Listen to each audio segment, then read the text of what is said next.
Good morning, everyone, and welcome to Action Innovation Network's workshop called Circular from the Startup. I'm Joan Popolo, and I'm Executive Director at Action Innovation Network. A little background, we are a nonprofit association of technology business incubators located throughout the New England region, and we share resources and best practices for incubator management among our membership. We offer programs like these workshops, and we run pre-landing programs for international startups that are interested in U.S. market entry opportunities. So our international relationships have made us keenly aware of how circular strategies have been broadly adopted in European and South American countries. And though we see pockets of this in parts of the U.S., we feel it's time to bring circular teaching and mentoring to early stage companies through our incubator and our accelerator partners. Therefore, I see us as an organization well positioned to offer this workshop this morning on circular thinking. So with the 26th U.S. Climate Change Conference, or COP26, behind us, I think climate issues and sustainability are top of mind for many once again. And I'd like to open with this insight from Maxfield Weiss, who is the Executive Director of CDP Europe, and leads all CDP's activities to drive environmental disclosure, insight, and action among companies, financial institutions, and local governments. So Mr. Weiss states that if a company is not transparent on their emissions reductions targets, it may miss out on the new economy. Transparency drives action from suppliers. You must ask suppliers to assess their own value chains and their own value chain suppliers. It's no longer a nice to have, but is now core to running any business. One must monitor and work with your entire supply chain. And I think that this will pertain to our startup companies as well. Not only will they have their own supply chains, but they may become part of the supply chain of larger organizations in their future.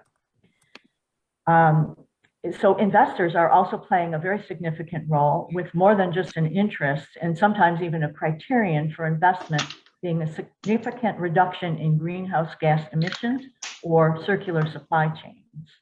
So with that, we have assembled a great group of presenters this morning that focus on circular strategies in their everyday work to provide you with some background to understand the importance of circular thinking as you work with your companies. So following this, I'm going to have Shyam Ramkumar, Tondo, circular expert, provide you with a great overview for this morning. And following Shyam, we have 4 presenters that will talk about their training modules. And then we'll finish with a discussion with the attendees with us today. And I hope you will all take part in that discussion. So Shyam, would you like to introduce yourself and go ahead? I know you have some slides. Yes, thanks, Joan. And hi, everyone. Thanks a lot for attending today's workshop. Let me just share my screen here and let me know if you all can see it. Is it sharing that? Yep. Okay, perfect. Yeah, so my name is Shyam Ramkumar. I'm a circular innovation expert from Tondo and Tondo Lab. We're based in Milan, but I'm here in the US, in Atlanta. Came back because of COVID, a situation that transformed many of our lives. So a little bit about Tondo. It's an association or a nonprofit organization focused on the circular economy, and we're aiming to create an ecosystem for the circular economy, develop a bridge between various stakeholders, universities, startups, corporates, institutions, and people. And the main focus of our work is to develop knowledge and support best practices related to circular economy and spread the word about the concept, to create sort of an ecosystem for innovators and entrepreneurs and create a network where they can find each other and connect with each other, and develop innovative projects related to emerging technologies, circular materials, new business models, et cetera.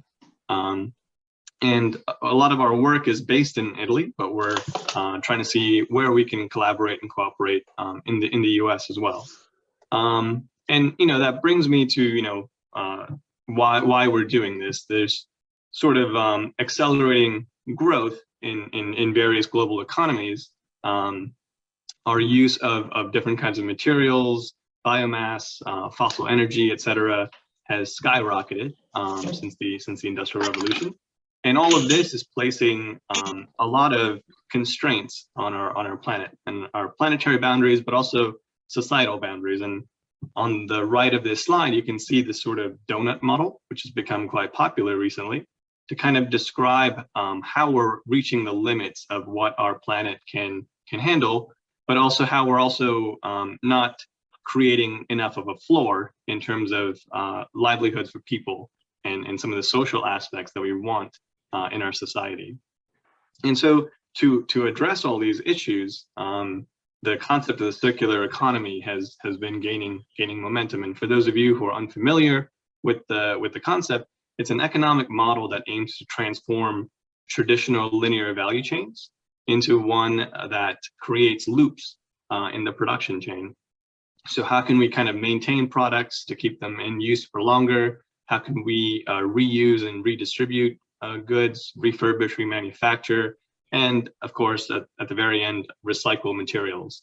And on sort of biological side for products that are not technical in nature, how can we create cascades so that nutrients are utilized for as long as possible? And this diagram is from the Ellen MacArthur Foundation. They're one of the leading organizations on the topic of the circular economy. So you can find out more information about the concept from their website, and there's lots of other organizations as well that have come up that describe the concept. And one of the kind of key aspects of the circular economy is really this idea of disruptive innovation, and how can we kind of facilitate the shift towards these kinds of new production systems. And startups are particularly well placed for that transition. As sort of new entrants into the market, circular startups can utilize these new business models, novel materials, and create innovations that are necessary to make that transition happen. And compared to larger firms, they can really boost the kind of innovative activities and also engage other organizations and inspire them to think about doing things in new ways. And we've seen an explosion of sustainable and circular entrepreneurship over the years. This study is a bit old, but it talks about the kind of rise in green VC-backed startups by different kind of technology subsectors.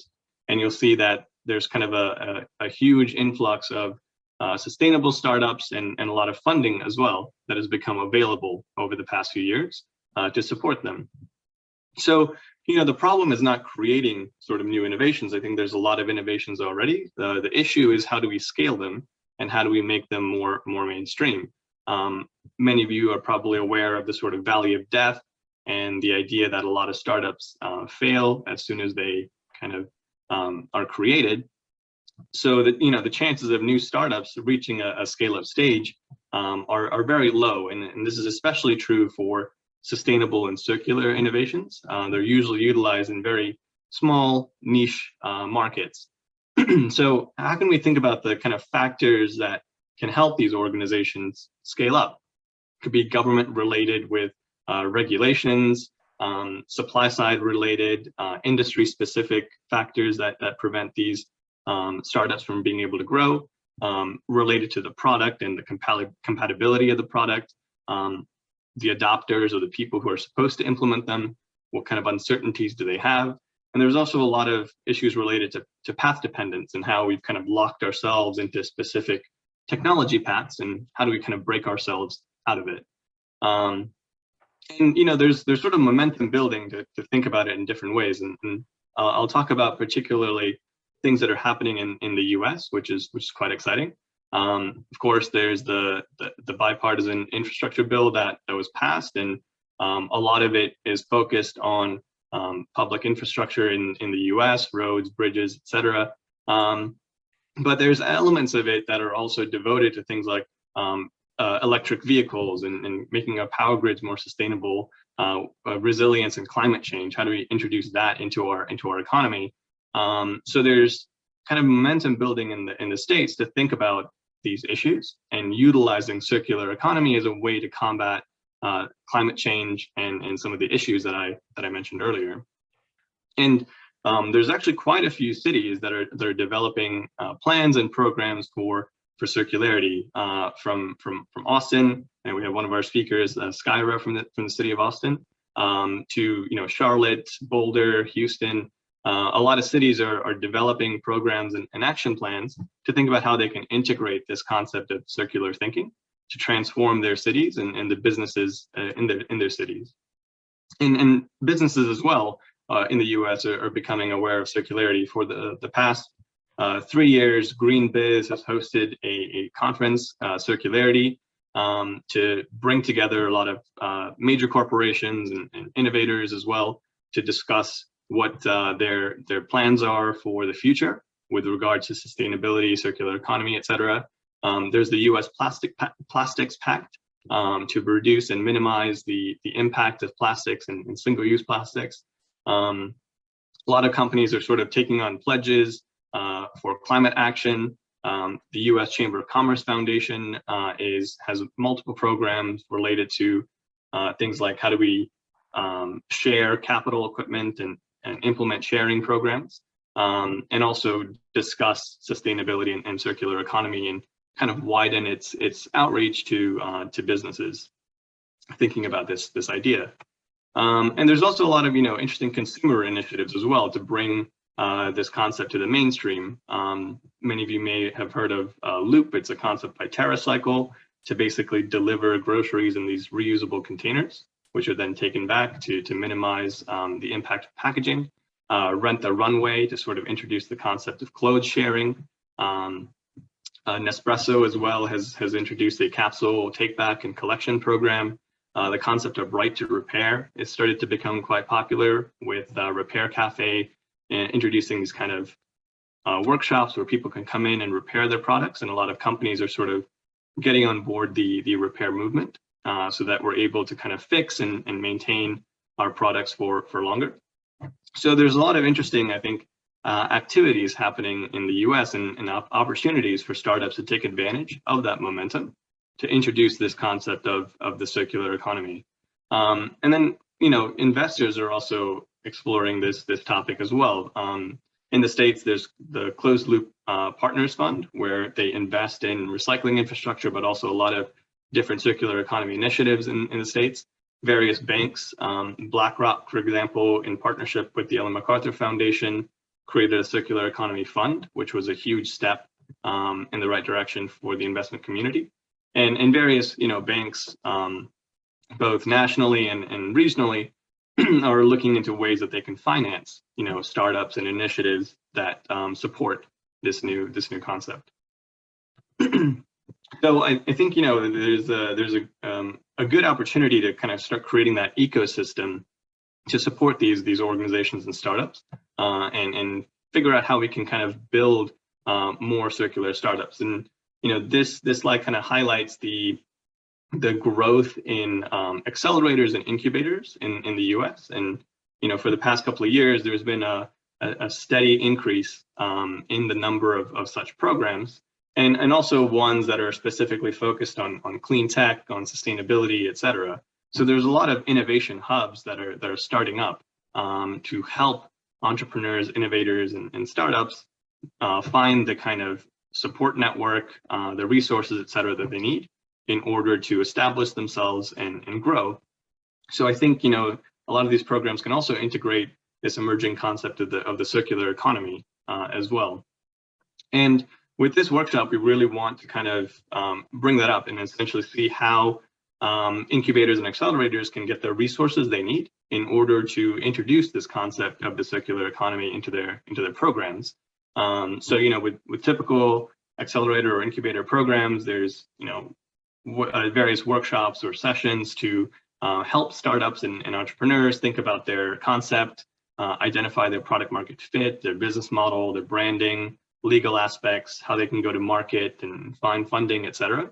So how can we also integrate circular economy thinking into that and introduce the concept of the circular economy to these entrepreneurs, help them with figuring out ways to design their products and services in a more circular way, develop interesting business models that can be more sustainable and socially relevant. Think about, a holistic value chain perspective and the impacts that they have across the broader economy, economy. And also how can they help investors de-risk using the circular economy. And that's an area that's also been quite interesting. How do we kind of think about the impacts and the consequences of climate change and supply chain disruptions, et cetera, how can we create more resilient value chains through the circular economy?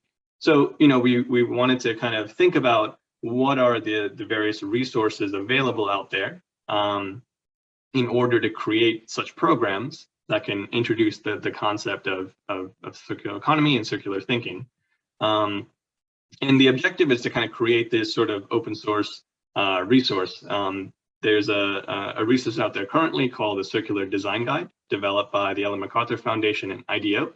And it has all these various tools and methods and templates that organizations can go through in order to design and develop new products and services that are focused on circular thinking.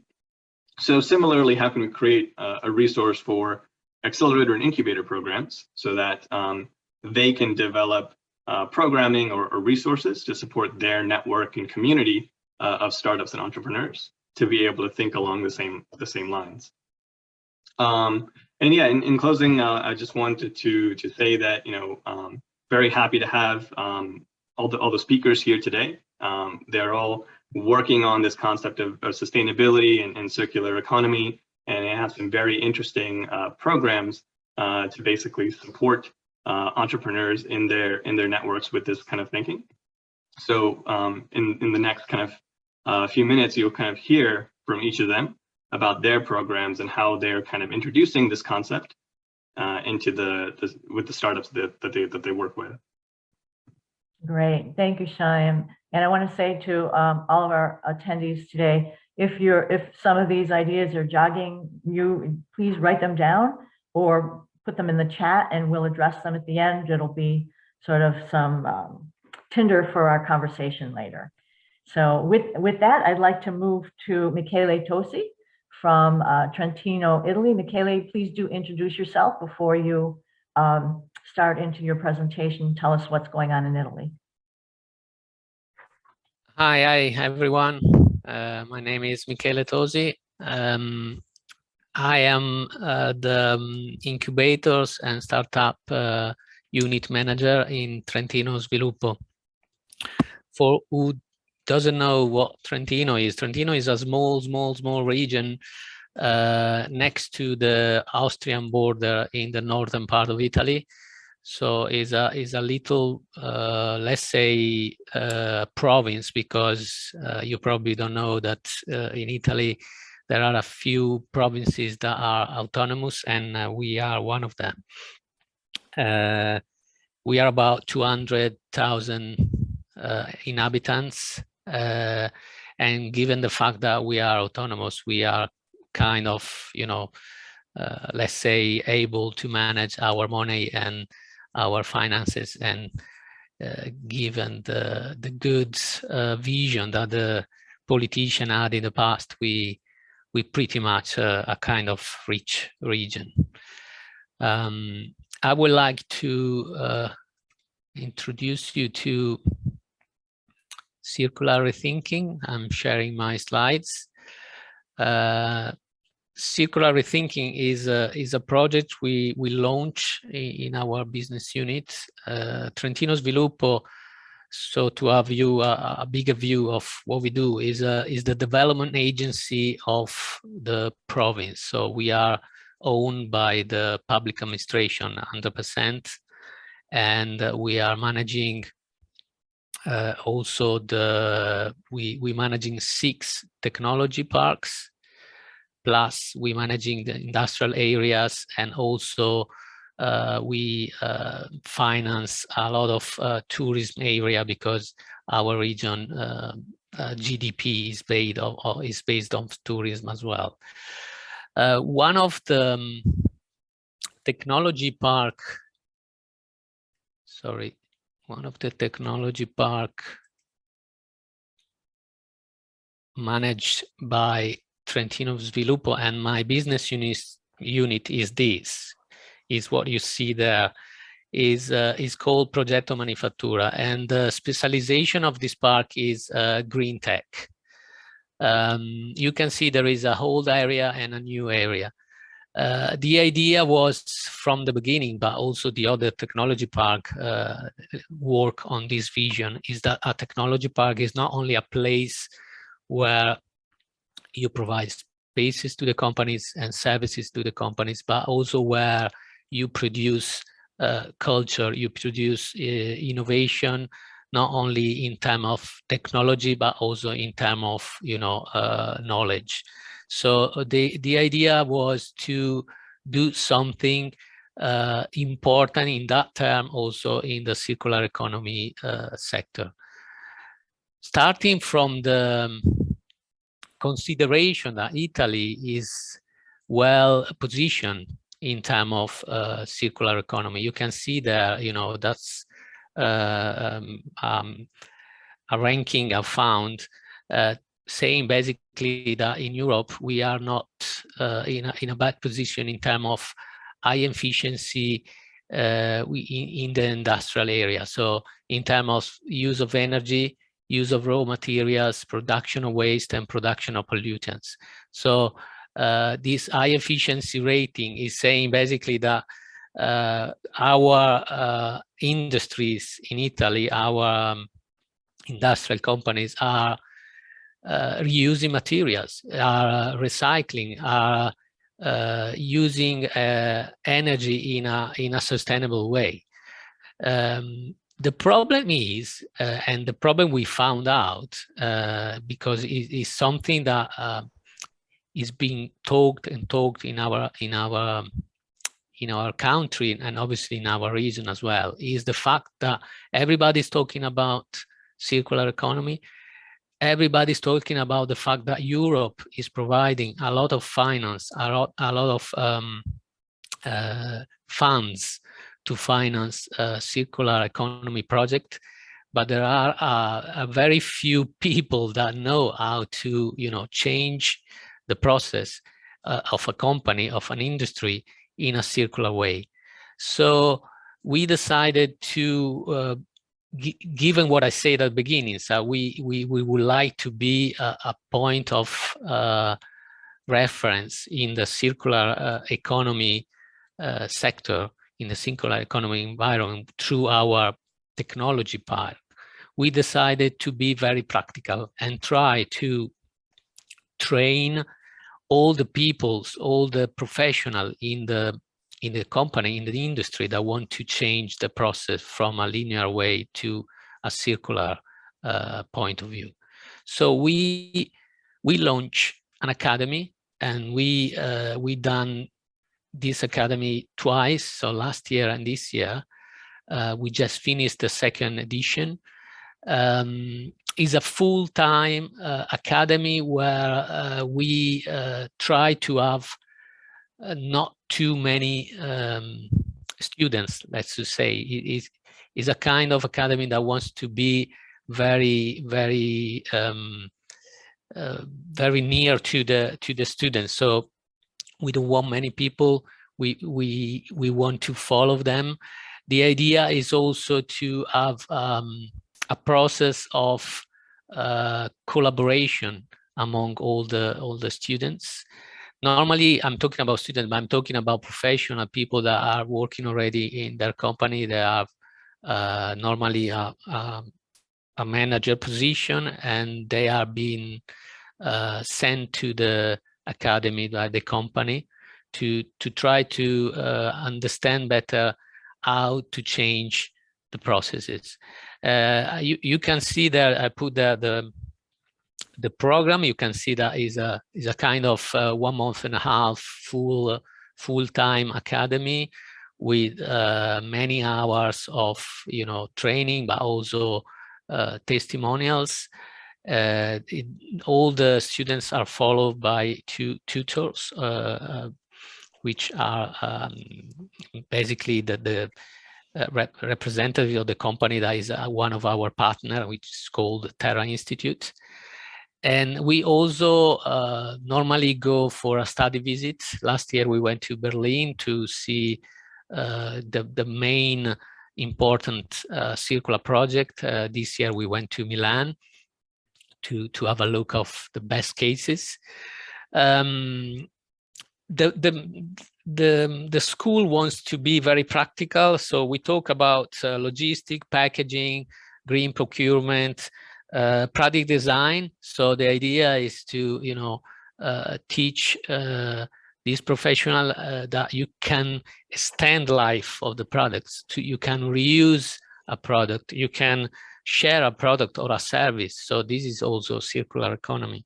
We try to teach them how to build a new business model and how to you know, think in a different way, so they go back to the company and create new products, new business model in obviously a circular way.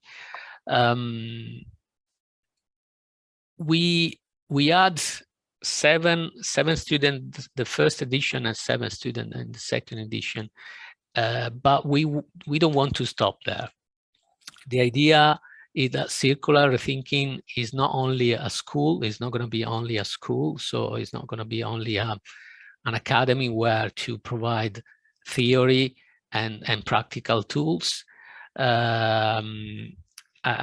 Also, I want to add that this year we decided to be even more practical with the school, because we decided to have a partner, a company that provided the students with 2 cases, 2 business cases they had to solve. So the company at the end of the school received a kind of report, a kind of project, and a kind of a list of suggestions how to deal with these circular projects. So that was really, really useful for the students, you know, to really deal with something in the real world. What we want to do is go forward and create. We are creating in the very actual moment, create an hub where companies can come and be supported. You can see there 4 hours a month, supported to manage their circular project. So they're gonna pay a fee to send a representative here, and a team of process experts, technical experts, and people that can be kind of broker with technologies, and also with European grants, can help this company to not only create their circular project, but also finance their circular project. The main issue is going to be obviously the technical support, because you never know what the companies are in need of. You know, that we probably need an electronics, people specialized in chemistry, whatever. Also, so the idea is to have a few partners that are kind of being a broker through different technology, through different kind of university and research centers. Circular thinking, it wants to be also a place where connecting different people from different environments, from different companies, from different entities. So we are creating also a list of events open to the public, where people can get more about what circular economy is, because I personally believe that there is still a lot to do to create a circular economy culture. So you need to start from the basics as well. So you see there a few titles of the events we want to organize. So events focus on startups, focus on business experience. So people, testimonials are coming to explain what they did and how they did it. And also to explain people that circular economy, especially in Italy, because we are investing a lot on that, are generating jobs as well. And last but not least, the Circular Rethinking Hub is going to create also a few workshops a year where people, this is more for professional, this is more for companies that are starting from scratch and they are not ready to send people to the school. So it's a kind of, preschool kind of workshops where the companies can get a bit more knowledge of the circular economy environment, and maybe the year after are sending people to the Circular Economy Academy. So that's more or less what we do. And so that every year we try to innovate, the circular rethinking project. But this is the view, to have different way to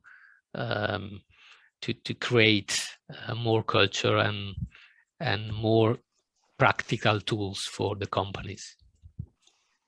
Great. That's terrific, Michele. Thank you for sharing all that with us today. That's what we're trying to be here today in our workshop, is a little bit of a preschool for anyone on the call today. So I like to see what you're doing and really putting things into practice in a big way, to be training the professionals who go back to really make those changes in their organizations. So thank you. Next up, we're going to have Skyra Rideau talk to us, and I know she's doing some great things in Austin. So Skyra, why don't you go right ahead? Thanks so much, Joan, and good morning to everyone.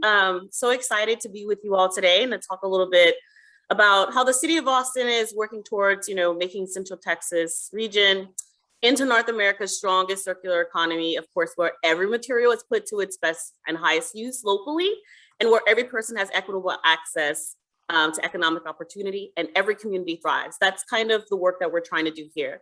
A little bit about me before I tell you about the work that we're doing. I'm a Louisiana native, and I moved to Austin last year. My work is a liaison dual work. So I work on the circular economy program team inside of Austin Resource Recovery, which a lot of you might know as your solid waste services department. And I also serve on the Economic Development Department's Global Business Expansion team. And so my work is specifically centered around working one-on-one with businesses who have adopted circular economy principles into their business model and helping them to grow and expand in the city of Austin. And then of course, recognizing what is our circular economy business ecosystem that already exists inside of the city of Austin, and what programs do we need to continue to implement to continue to fill those gaps and create a closed loop system that's more local, right? Where we're using our materials locally and putting them back into use. So that's a little bit about me and the work that I do. I want to tell you a little bit about some of the programs that we have here. Just some snapshots, because I know there's going to be a Q&A portion. So I might not take a deep dive, might give you a little bit more of a shallow pool because we have a couple of things going on. But our circular economy program was created in 2011 through our Zero Waste Master Plan, which is now our comprehensive plan. And really its goal is to promote business growth and capital investment and job creation. And, we're continually engaging with our circular economy business community to ensure that we support the successful growth and expansion of enterprise. Like, that's really what our main focus is. And whether that's through programs or stakeholder connections or partnerships or incentives, we also have business incentives as well. But today, I just want to share a couple of programs with you this morning. One program that we created specifically to work with incubators and accelerators is our Circular Business Principles 101 workshop. And so what we do is we work in collaboration with local incubators and accelerators and a lot of our larger events that happen in the city of Austin to offer this workshop, in collaboration with the programs that they're already doing.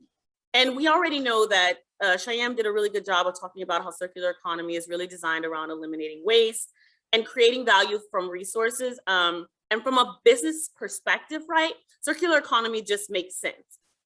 The reuse of materials can save costs, and service models can deliver new business propositions and revenues. Like, that's the message that we want to deliver to our business community, right? It's not just great for the environment. It's not just a great social concept, but it's also really, really good for business and for revenue. And so we've done both local and statewide data assessments to support that statement, right? And of course, we pulled some national reports, and it all points to the fact that there is an economic impetus for circular economy. Like, Scar, what does that mean? What does that look like? So for us, what that means is, like, for every 10,000 tons of material that's landfilled, we're only creating 1 job. But if that same amount of material was sorted or recycled, we are creating 10 jobs.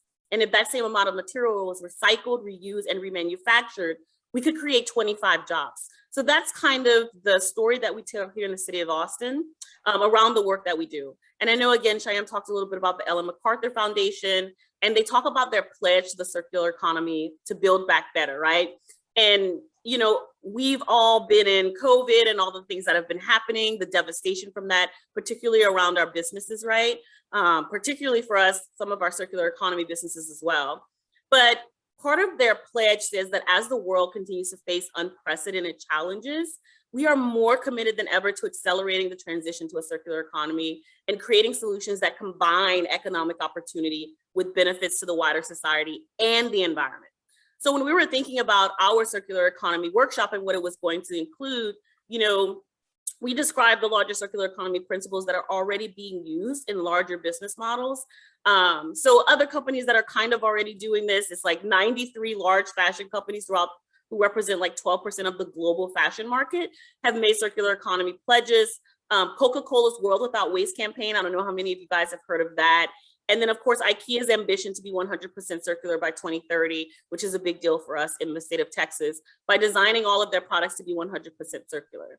And what we teach in the workshop is that we know that circularity occurs at 3 levels, right? There's the product itself, unless you're creating more of a sharing model or a repair model, and how it's produced through disposal. There's the business itself that sells the products, and then the practices as a company, right? What are the systems that are in place to support it?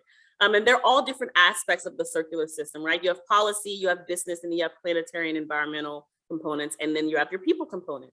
What we do in our workshop is we typically focus on the business component mostly, and we invite entrepreneurs and business owners to consider these types of challenges and concepts when designing their business. So what that looks like is, as a part of our workshop, we ask them, how can you look for more opportunities to be circular? And that means, can your product become a service in some way? If it can be a service, can it be open source? Can you make it easier for your users to repair it themselves, right? So that they're not throwing it away and buying new products. Can you incorporate a take-back program as a part of your business model, or reuse or remanufacture the product that you're creating? Can anyone besides your primary customer use that product? Or can your product be used for more than one function? So that's some of the things that we work through with the Incubator and Accelerator programs and the businesses that are in them to think through in their business model. Another component of our circular economy business principles workshop is we ask them, how can you consider what materials are needed to create your project, right? So how are we using the materials in our business model to create new products? So the questions are like, can you utilize waste or recycled products from your material for your product instead of extracting raw materials from the land? Can any of your materials be sourced more locally? So instead of bringing things from the outside in and the carbon emissions and everything that goes into logistics and transportation, can they be sourced more locally? Can your production be more localized? So not only sourcing your product more locally, but can you produce it locally as well? And then, excuse me, can you minimize the waste stream your product produces? So what are the byproducts that are happening as a result of this thing that you're creating? Can your product contribute to the biocycle in some way, right? Can we put it back into the earth? Or can it be made with less materials, less resources, less energy, less water? And then a third component of the workshop talks about what will happen to your product at the end of its life. So how do we start with the end in mind? Like, let's start thinking about what's going to happen once that product has fulfilled its highest and best use. So can it get reused? Can you extend how long a product or material stays in use? Can it get refurbished? Like, can your product be easily repaired or upgraded for prolonged use? Can it be remanufactured, right? Can your product be returned to the manufacturer that produced it after the use? And any components that were used to create it be disassembled and created and used to create something else and re-enter the market. We also asked, can it get recycled, right? We're going through the highest stages of when it comes to circular economy. So you design a product made from pure materials that can be returned back to its natural and raw state. And then, of course, we talked about the biosphere, right? Your product returns nutrients back to the earth, like composting and biodegrading. And this is really kind of just a snapshot of that workshop, but it's been extremely successful in getting entrepreneurs and business owners to really think through their business ideas with circular economy in mind right at the beginning, right? We're not trying to get businesses to kind of transition their entire business model when they've been in business for 3 years or 5 years or 10 years. We're really trying to get business owners and entrepreneurs who are right at the beginning stages. So that's one of our main programs and workshops that we offer. A few of the other programs that we've implemented to incorporate circular economy include our reverse pitch competition. So reverse pitch is a partnership with our small business program in our economic development department. It's currently in its 7th year. And the reverse pitch competition really focuses on turning raw materials that were slated to become waste and making them the foundation for new business ventures. So what ends up happening is, like, we have local institutions and organizations and businesses who pitch their mostly landfill bound raw materials. So anything that they have in their business that's ending up in the landfill at high volume. And they pitch those materials to entrepreneurs who then compete to create a business idea to repurpose one or more of those materials into a new business. So that's what a reverse pitch kind of does. And this past year, one of the things that we incorporated for the first time was a mini accelerator for our competitors, right? And what it does is it gives what we call innovation fellows a stipend monthly for them to do market validation, to figure out who their ideal customer might be, what all is going to go into them creating and designing this product from reused or recycled waste, right? So we help them through that process. We connect them with the right stakeholders to help them build out this business idea. And to date, the competition has provided more than $70,000 in cash and in-kind prizes. And some of our winners have even gone on to secure investments from the local investor community here as well. So we've had a company called Grub Tubs. We've had Re3D, which is a 3D printing company that creates 3D printers. But what they did was they partnered with Habitat for Humanity to take recycled plastic waste and turn it into modular furniture pieces that are then resold at the Habitat Restore. So those are some kind of idea of how the reverse pitch competition works, right? They pitch materials, we get entrepreneurs to create new business ideas from it. And as a result, we have new entrants into the market for circular economy here. And one of the great things that we introduced this past year in July was reverse pitch then culminates in what's called our Circular Austin Showcase, which is a pitch competition that's focused on connecting our local investor community and our circular economy entrepreneurs and business owners. So it gives us the opportunity to do a couple of things. First of all, we get to educate our investor community about circular economy and what I call like patient capital, particularly when you're talking about circular economy businesses, right? So getting our local investors to understand the work that they're doing, it's viable, it has economic viability in the market, it just takes a little bit longer to scale. And then of course, connecting our business owners and our entrepreneurs to that investor community. So they were able to pitch those ideas at our first Circular Austin Showcase this past July, and we offered a cash prize for the winner. And over the course of the next year, they're going to report in how much waste was diverted from our landfill, supporting our zero waste goals, but also helping a business to kind of get off the ground as well. So that's our reverse pitch and our Circular Austin Showcase programs. We also have a program in our economic development department called Challenge Studio. And so Challenge Studio is really a partnership that's been in place for, I think, 3 or 4 years now. And small business program runs it in collaboration with our circular economy program. And what it is it's an intensive 9-month program that forms and supports like diverse teams of entrepreneurs in solving a local strategic challenge from one of the City of Austin's 6 strategic priority areas. So basically anyone in the community who has a very specific skill set can apply to become a part of the Challenge Studio, right? You don't already have to have a business. You don't even already have to have like a business team or business partners. You can apply as an individual, and then they match you with someone with a really great skill set once you identify what problem that you're looking to solve. And as those teams, they co-create viable job-creating businesses to address whatever the problem is. And the founding teams receive $10,000 in seed funding. They get legal technical assistance. And prior to COVID, they also got physical co-working space as well. And as a part of that 9-month intensive, we're connecting them to mentors. We're providing opportunities for education around the projects and the businesses that they're looking to build. And of course, this past Challenge Studio was around zero waste and circular economy. So it was really around the problem of solving the challenge of how do we put the materials in our local community to their highest and best use. And it was just designed to help entrepreneurs better understand our circular economy challenges here, identify innovative solutions, build and test prototypes, and then start and grow viable new businesses, right? That's what we were looking to do with that program. And so we're really excited about that. We've had some of the participants from our Challenge Studio program actually go into one of our local incubator programs as well. So we're seeing some success with the things that we're implementing directly for our businesses, kind of take shape and be successful in helping them create new jobs here, and also support our environment. And then, of course, you know, just with our own local incubators and accelerators, we've worked with the Austin Technology Incubator to create one of only 3 circular economy incubators in the country.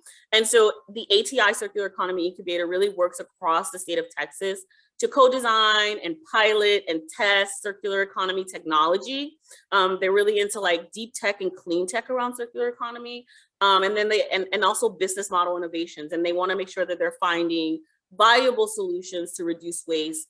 And they link entrepreneurs with academia, with industry, with local government to kind of solve, the global challenge of design and to reuse and reduce waste in a diverse set of industries. So those industries include like electronics, textiles, food, chemical, construction, and manufacturing. So, you know, that's kind of a little bit about the programs that we are doing here locally. I did want to talk a little bit about equity. I don't know that that's been brought up yet in this workshop. And so, you know, from an equity lens, circular economy principles support the concept of environmental justice, particularly as it relates to environmental racism. And our program has really worked to incorporate very specific goals around equity. We want to make sure that we're dedicating resources to support the growth of BIPOC entrepreneurship in circular economy. For those of you who don't know what BIPOC is, it's Black, Indigenous, and people of color.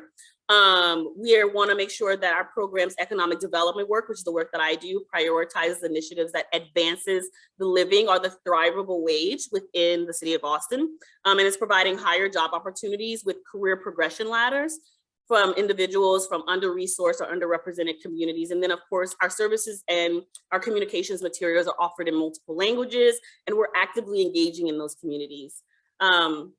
And so we really love the work that we're doing. We really want to make sure that we're centering our business community and that we're designing programs that really meets the needs of what they're saying they need to continue to grow and expand.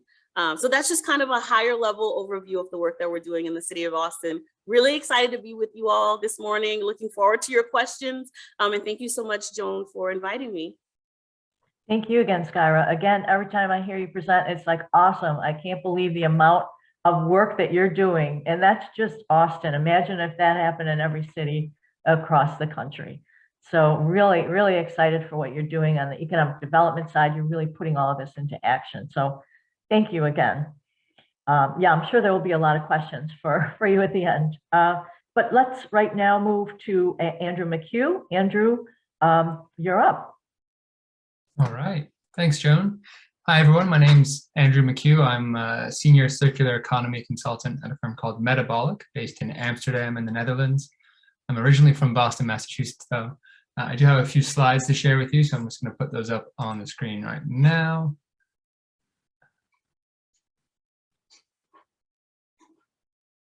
Let's do this. One moment.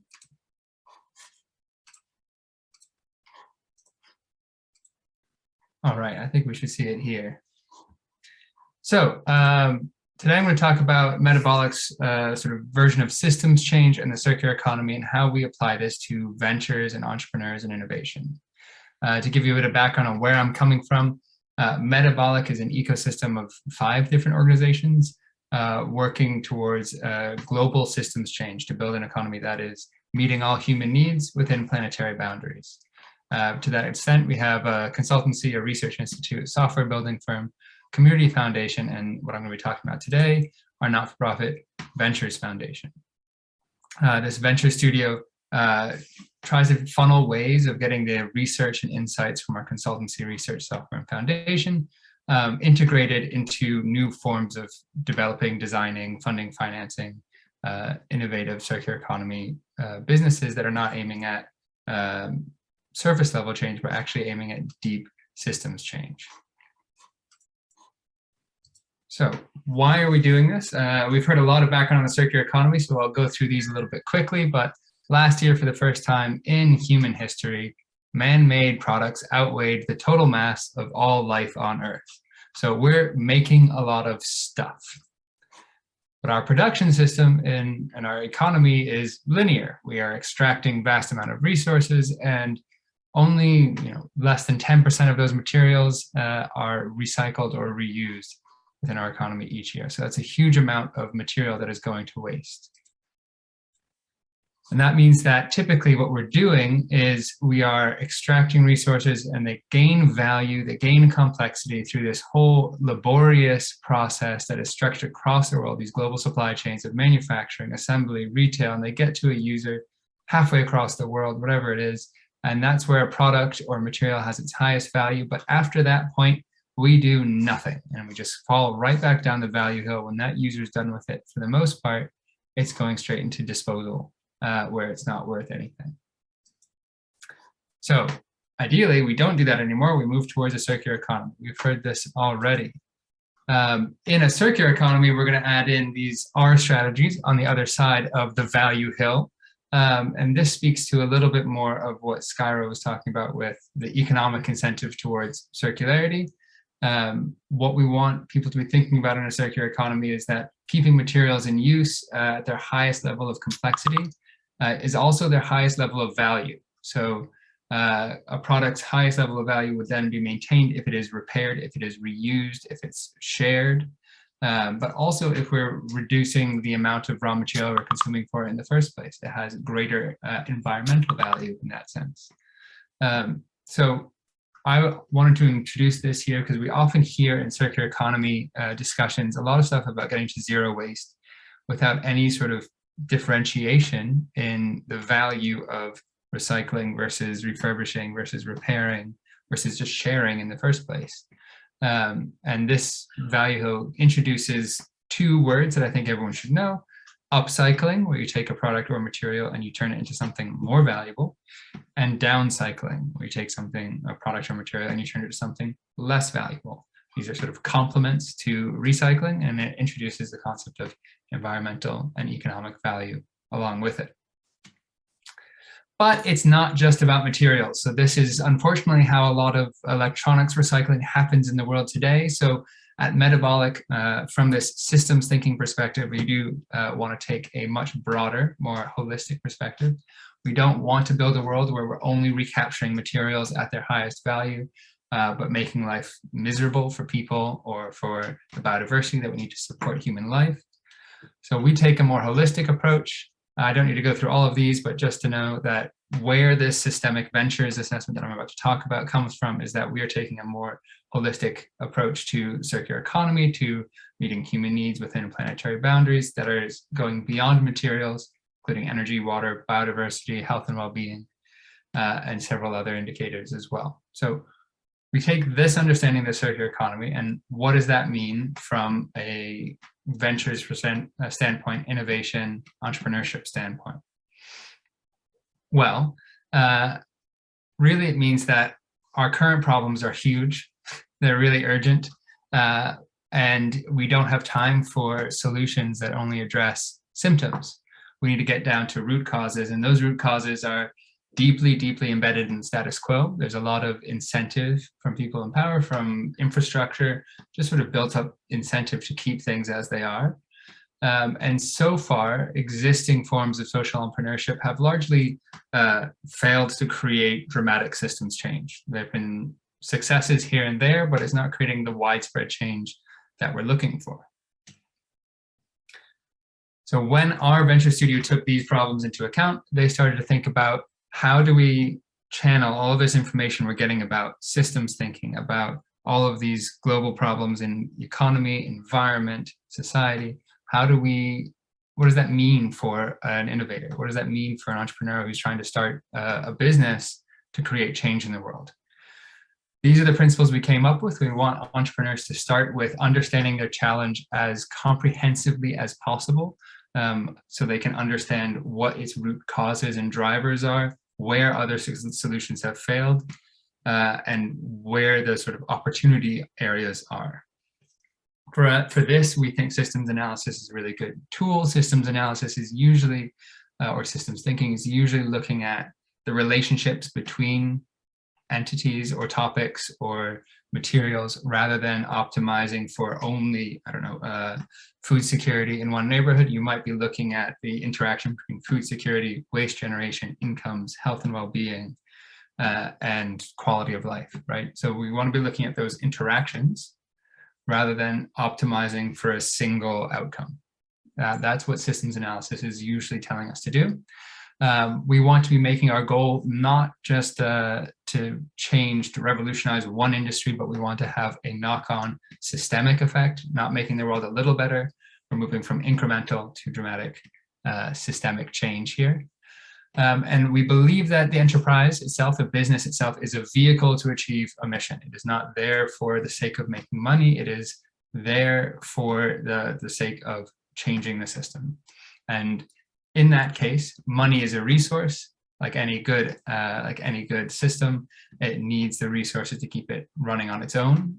So actually, there are really important ways that the profit motive drives an enterprise towards long-term viability. But those also need to be carefully designed, which we'll talk about a little bit later.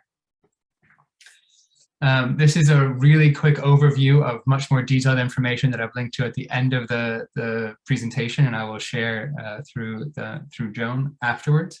But essentially, we're starting with the challenges are the most important part. The second part is that growth and scale should not be inherently required for your business to survive. You should be able to fluctuate up and down and survive over time.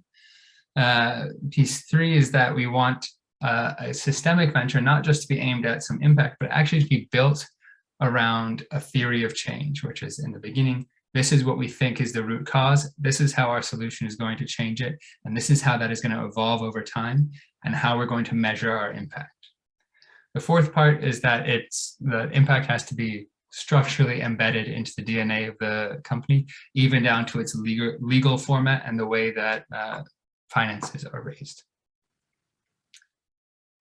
This is the process that our team is actually running a group of 34 entrepreneurs through, based in Rotterdam, starting this month. This little logo down in the corner you see here is Fresh Ventures Studio. That is the brand for one particular studio that we're running focused on the food system. These are, again, the same 4 things. I've included links for when you go through this presentation in the future to understand what we mean when we say, what are the questions you should be asking yourself to understand the problem? What kind of research should you be doing? And then what do we mean by a systemic solution? How do you evaluate your business model, your concept against a systems thinking model? This is a really helpful graphic that I usually use to explain what we mean by systems thinking and what's the value of it. Too often we have impact businesses that are only addressing events at the top. These are the easiest things to change, but they're the least impactful. So as much as we can in this process, we want systemic entrepreneurs to be diving deeper and deeper, because events are caused by patterns of behavior. Patterns of behavior are driven by structures, financial structures, social structures, physical infrastructures. And if we can change those, we can start to change the patterns, which change events. But ultimately, all this is built in around mental models of what we do as a society, how we see our place in the world, what we think is good, what do we value in life. These are the hardest things to change, but if you can design a venture that starts to shift structures and mental models, you're going to change the whole world. Not to take too much more time here, I will skip past the method a little bit more to show you what we mean when we talk about bringing it all together. So we bring it all together in a resource that I think will be valuable for many of you, which is a systemic venturing framework. There's a link to it on our website. It has 20 components to optimize for and measure in your business with questions and tools that our team can provide to guide through much of the process. And these include things like understanding the dynamics of your problem. How deep down are you going? Is this a root cause? Is it an event? Is it a structure or a pattern? Then moving into solutions, more interesting things here about, is your solution designed to scale? Is it actually a radical breakthrough? Do you have multiple impact pathways, or are you really dependent on this one thing to have a positive effect in the world? We're also going to start looking at unintended consequences, burden shifting, when today's solution creates tomorrow's problem. And the bottom one there is perhaps the most interesting for me, is aligning the revenue and impact models. Is the money coming in aligned with the values of the impact you're trying to create in the system? And if so, does that change over time as the business grows? That's something to really keep an eye on over time. Third one is gets into the nitty gritty of how is the mission embedded in your organization? How is it protected over time from turnover in personnel, from different forms of funding? How is your long-term strategy designed around impact? And to understand how you're going to measure the impact you're going to have, because ultimately this is what you're going to use to validate your theory of change and attract investors, attract talent, prove your place in the market.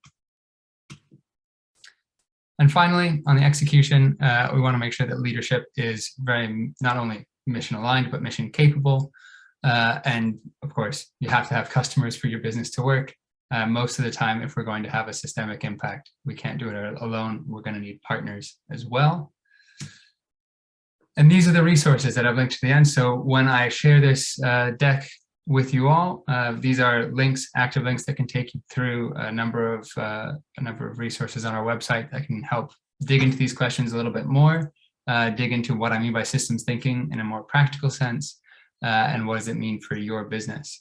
This third resource on the right here I didn't mention, but because Sean was talking about a circular design guide earlier, our team has also got a circular systems design guide. It's not so much about product design, but if you have a circular product, how do you design your supply chain, your internal systems, your business model to actually ensure that it can act as a circular product in the world?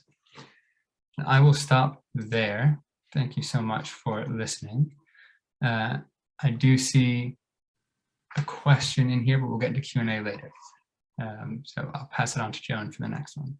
All right. Thank you for that, Andrew. There's a whole lot to unpack in that.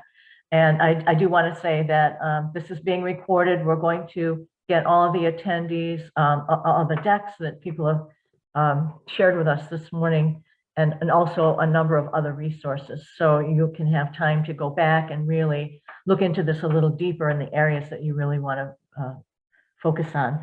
And I can't help to think about, Andrew's presentation and Skyra's presentation, and how they really are focusing on equity and health and well-being and the economy, environment, society, and the impact that we're having here. And those are all really critical pieces to this whole circular economy thing. So please make sure you take that away with you today. So we're going to move on to Beth Zonas. And Beth, introduce yourself, please. And all righty. So hi, everybody. I'm Beth Zonas. I'm the Senior Director of Clean Tech Open Northeast. And what I'm going to do is share my slides. So I do have a few slides that I will walk through with you. And because I always think that seeing and experiencing the message in multiple ways really helps people to get it. So I think, Joan, by the way, thank you for inviting me. I think the other presenters were excellent, and I would love to connect with everybody. I think we all have something here to offer that when you put it all together, really, it's fabulous. And I think that for early stage entrepreneurs, I think there are multiple opportunities here. And I don't think that there is any one-stop shopping here. I think that's a combination of programs can be very beneficial. So with that said, I run Clean Tech Open Northeast, which is a national program in the US. There are some international components to it, which I'm happy to discuss with folks. And specifically, I won't get into the details, but over the last couple of years, we've run most of our programming virtually. So we've been able to include startups from as far away as Thailand and Ethiopia and multiple countries in Europe and South Africa. So if anybody wants to participate from far away from the US, that is totally possible. The objective that we would need to see from you is that you have a desire to have operations of some sort in the US and a real, intention to do so. So with that said, I'm going to just go right to the punchline. So the punchline is this year we ran a pilot project, which I'll tell you about in a moment. All of our startups in the Northeast region calculated their estimated or predicted greenhouse gas emissions. We call it greenhouse gas emissions reduction potential. They came up as an aggregate, and this is, by the way, the first time I'm releasing this information in a public domain. We will be issuing more details very soon, but they told us that they are expecting to reduce 101 million metric tons of CO2 equivalent per year, which is equivalent to taking 22 million cars off the road. That's a lot of cars. So we are really proud of them. This is when they're at scale. So keeping that in mind. Whoops. I also wanted to mention that the sectors within clean tech that are prioritized here are transportation, then chemicals and advanced materials, green building, information technology, and energy. Those are the top 5. So really interesting to see. Happy to get into the details with anybody who wants to learn more, but I can tell you how we did this. So what we did was we ran this pilot in 2021 with support from NYSERDA, which is the New York State Energy Research and Development Authority, which essentially carries out the New York State goals for net zero. We then worked with an organization called the New York State Pollution Prevention Institute, as well as with Clean Energy Ventures.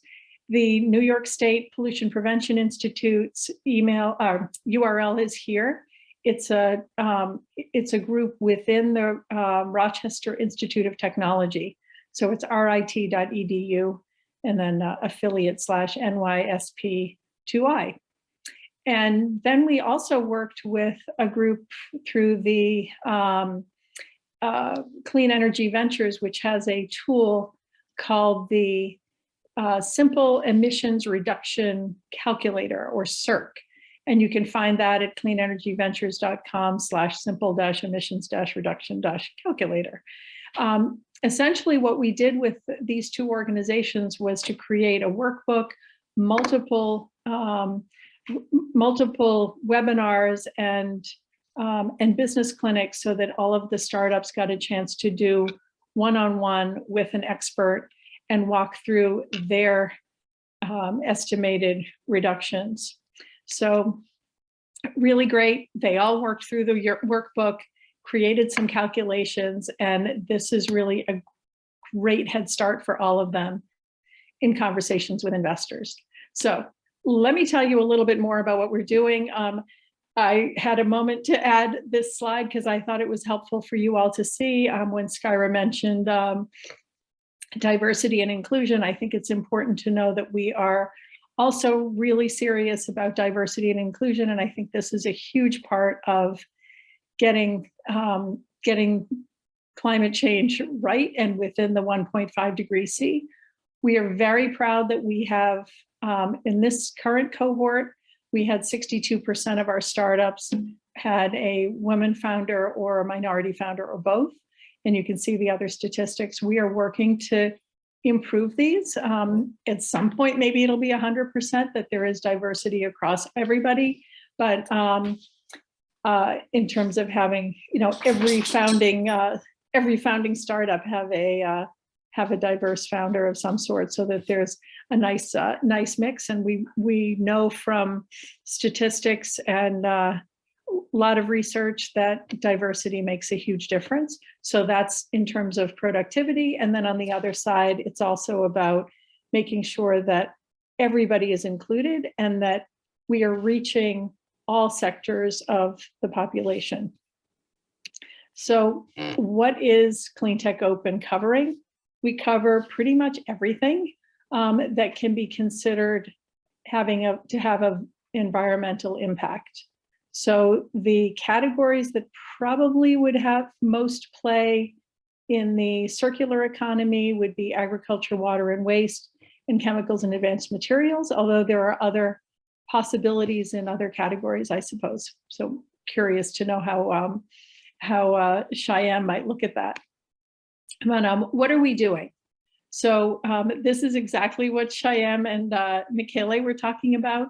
We have a very comprehensive program that is very much like a mini MBA. So we start with setting up every startup with 4 mentors that act as an advisory board. So each of those mentors is handpicked and matched with the startup based on the mentor's interests and the startup's interests and needs as well. We offer multiple events throughout the accelerator program. So that includes a 2 to 3 day academy, which is like a boot camp, multiple webinars, business clinics where the startups get to work one-on-one with experts, lots of opportunities to expand your professional network, and access to investors and of all types, including corporate investors and impact investors, which is a burgeoning category, as you all know. And then at the end of the program, we have opportunities for the startups to compete for cash prizes. So this year we gave away $50,000 in cash at the regional level, plus over $300,000 worth of goods and services. And then at the national level, there was another competition where we gave away $50,000 safe. So lots of opportunities for getting your message out there, showing off what you're doing, getting lots of feedback, and meeting people who can help you progress your business. So what's included? So multiple deliverables. We believe that these are the core deliverables that really any startup, especially in clean tech, needs to launch their business and have a basis of understanding of what does it mean to be a clean tech entrepreneur, or in this case, a circular economy entrepreneur. So we work systematically through each of these deliverables. We are very proud of our statistics. This is a chart that we created in 2020. And it shows that at the time, this was prior to the last 2 cohorts were completed. So we now have, instead of 414, we now have 523 alumni. We know that at the time, 68% were still in business, which is a really significant number.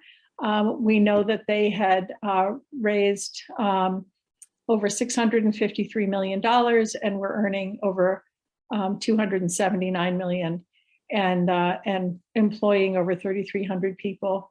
As you can see, the diversity also increased significantly over the last few years. And the geography is behind this. So you can see Eastern Canada, Maine, south through Pennsylvania is our region in the Northeast, but we cover everywhere at this point in terms of the overall organization, but this is the area that I'm responsible for. So I thought it would be fun to give you an example of some of our alumni who are in the circular economy. So you may have heard of some of these. So Princeton New Energy on the bottom here won the National Grand Prize in 2021. So they're doing battery recycling, which is very exciting. And this is lithium ion battery recycling. Radical Plastics won the National Grand Prize in 2018, and they are converting conventional plastic into biodegradable plastic, which is really exciting as well. That particular solution is actually being proven right now and is working for agriculture. So the fields will be able to till this plastic mulch film right back into the soil once it's degraded. So you can see some of these are involved in the first one up here at the top, just skipping around a little bit. Aqualumos, who's working on PFAS in water. Ecotone is working with food waste. Farm to Flame is working with biomass and Renew CO2 is taking carbon out of the environment and converting it into the precursors of various materials and products. And Terratonics is harvesting energy in the environment. And so they're all doing, in different ways, different types of circular solutions. So the way I always say is that it takes a community to make it all work. And I think that this group is really indicative of that. We work to surround our startups with this orbit of different experts from academia, various community members, all kinds of services, industry, investors, of course, we mentioned, and lots of businesses and so on, and of course, governments. So the big ones really are helping to make the startups even bigger and give them the support that they need. So I think that is it. If anyone has any questions, this is how to reach me. You can also find me on LinkedIn. I'm the only Beth Zonis on LinkedIn, to the best of my knowledge. So thank you for listening, and I will stop sharing. Great. Thank you so much, Beth. Of course, I know Clean Tech Open has been around for a while now, and it's come a long way, and it's really getting better and better, really. I was involved in the early days, and so I've certainly seen its progress. So we really wanted to bring these 4 presenters together to you that are offering sort of their own training models for sustainability and circular economy. I hope you got some really good information out of that. And there's a lot of information presented here. And so we wanted to sort of consolidate that in some way for you, because really the goal of this workshop is to have some takeaways for you, to get the concept, get some ideas, get some really opportunities to bring this back to your own programs and do some things about that. And so Shyam has kindly consolidated a whole bunch of resources that I think you'll share in a slide here, Shyam. Yeah, as a way for you to start the process on your own and in your own organizations. So why don't you bring that up and talk through that a little bit? Sure. Yeah, let me share the screen here.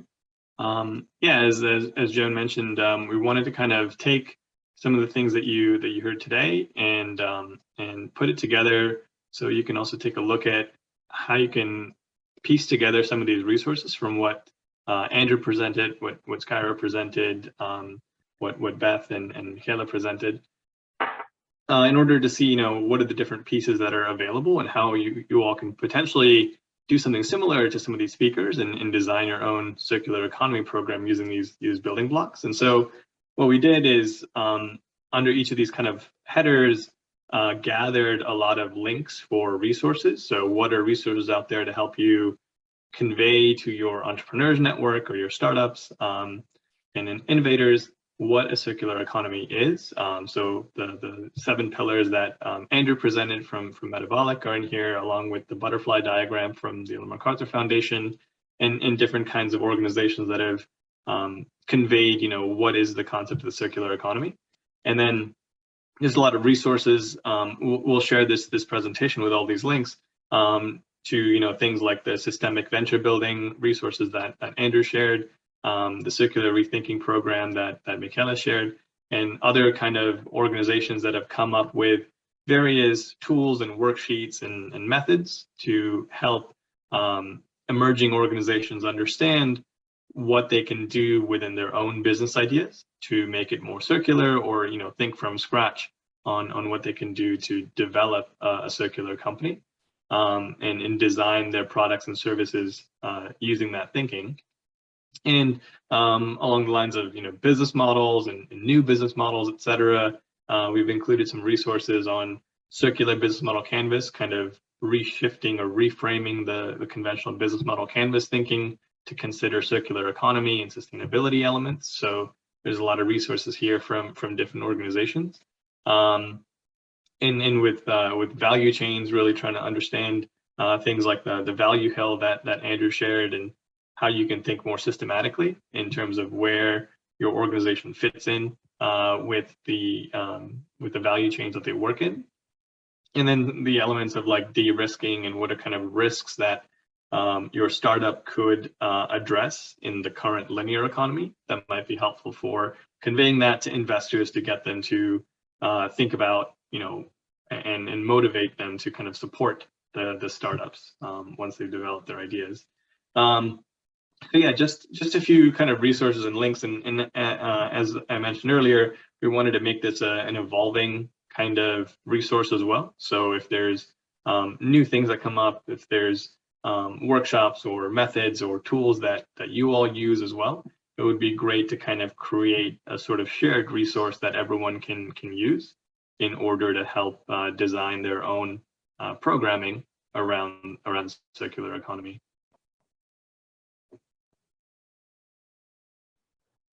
Great. There's a lot of information for you there. And again, I'll say that this will go out as the recording, so you'll have that. We'll send out any of the decks that the speakers would like to share with you.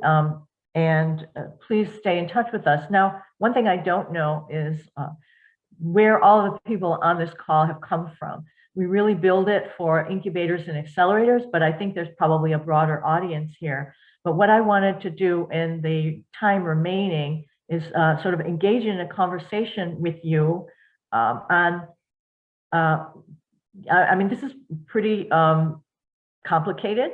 So I want to hear back from you on whether you think there is opportunity in the work that you're doing to integrate some of these concepts and mentoring of the startups that you work with on a daily basis. So I'd like to hear from you, and certainly if you have questions for any of the presenters, please speak up, because we want this to be engaging for the last half hour or so.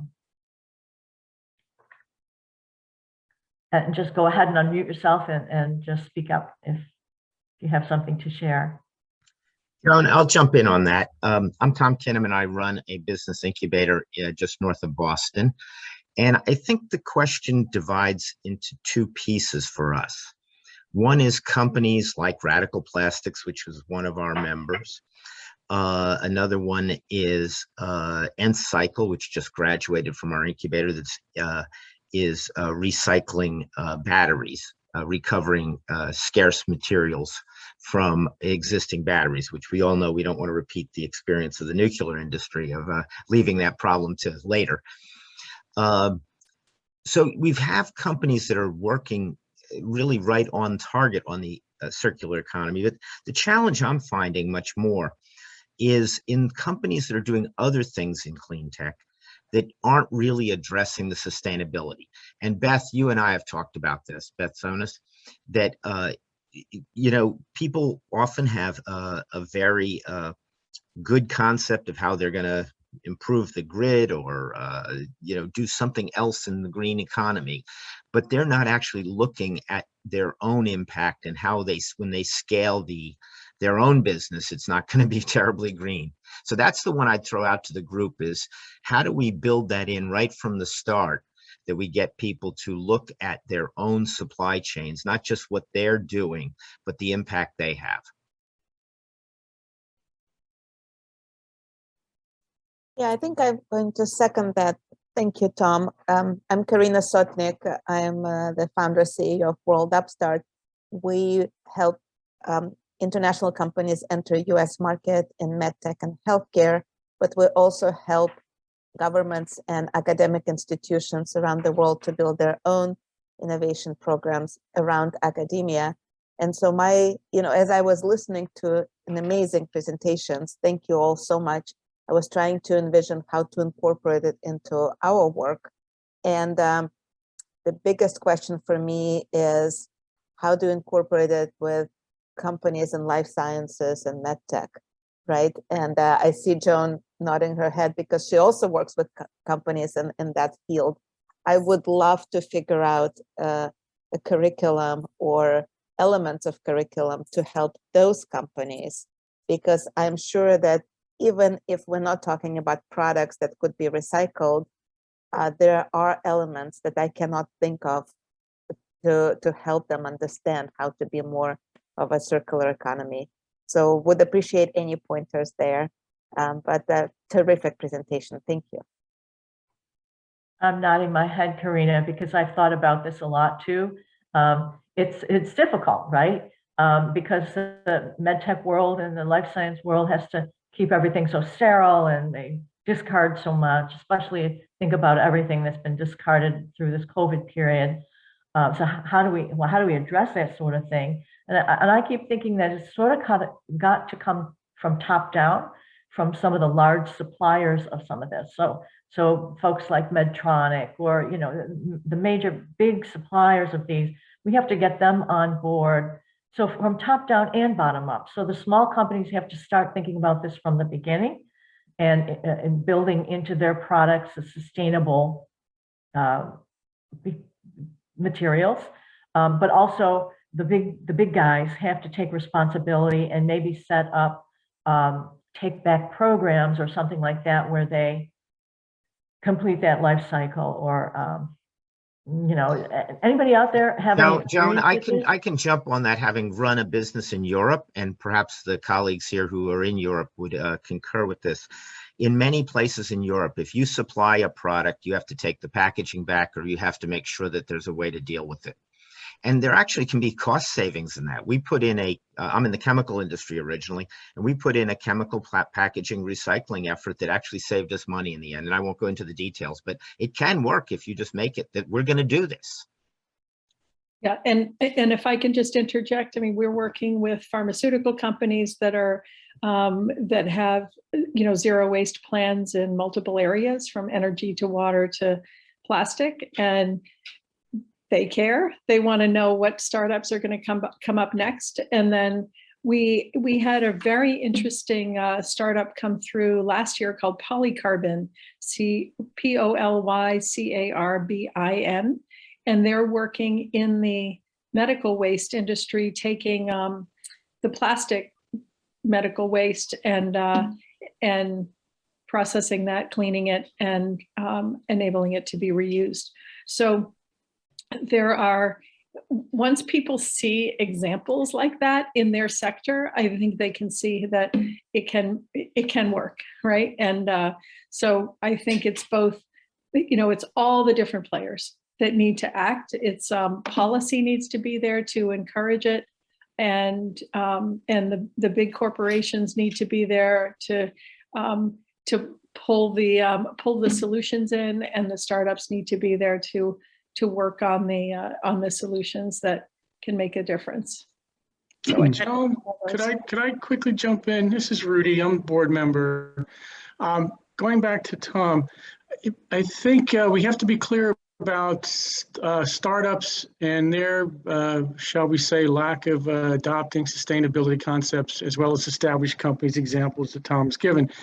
I'm curious, does the classical Canvas model, Osterwalder, I don't believe there's a sustainability block in that nine kind of block exercise. I could be wrong, but perhaps with regard to startups, we need to adopt the circular version of the Osterwalder canvas that was mentioned earlier. That would be one suggestion. With regard to established corporations, example in Europe, you need, well, you've got to get customers that are going to demand this. It's like in the investment funds area now. You've got the customers or the investors, retail investors are pouring, trillions, billions of dollars into ESG funds. I think the same thing needs to be done for established products. But then again, you're going to have to, as I mentioned in my question, there's a branding issue here, a fair trade sort of trademark. I think so. On the demand side, customers need to demand this.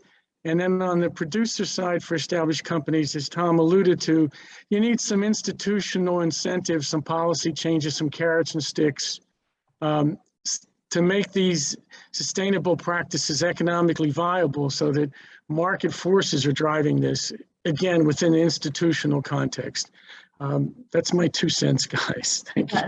And I saw your chat there. Maybe we should talk about the extended producer responsibility bill. I know Skyra can speak on that, and I know that the state of Maine, and I see Christina on the call, is also adopting this. So do you want to weigh in on that a little bit, Skyra? I was just gonna, I think Rudy already mentioned it, right? You need infrastructure and policy support for things like that. That's what Europe has. Their countries have made it, they've codified it. And so for the US, we're farther behind in terms of circular economy. It's very new and emerging here, but the extended producer responsibility bill is in Congress. It got stalled because clearly there's a lot going on in Washington. Not gonna get into it, but there's a ton going on. But basically putting the onus on the producers, which goes back to when I was talking in my presentation about 3 areas of circularity, right? There's the product, there's the business, the product the business is creating, the business itself, right? And then the systems. And a lot of you talked about the supply chains. When we make supply chains more local, right, it makes it easier for us to help businesses build, for it to make economic sense. Because really, it's so new that right now it's very difficult to scale. It's very hard to get investors and funding because of the long-term nature of it. So you have to think about all of those things on the front end. And so providing that workshop and getting businesses to think about it before they start implementing their businesses is really the best way while we're tackling the systems change. You have to tackle the systems that we've used in the United States in the past. And I'm not going to say I disagree with Rudy about consumer demand, because I think we placed a lot on the consumer over the past 50 years in terms of figuring out what to do with packaging. And now it's become a local government nightmare because we don't have enough funding to deal with all of the companies that are producing waste and be able to provide education for our consumers to figure out recycling, what goes in the bin, what doesn't go in the bin, right? We really need our business community to step up and really design for circularity in mind on the front end, but also recognizing that we need to provide incentives to do that. And that's kind of really what we're working on here in the city of Austin, is how do we do both?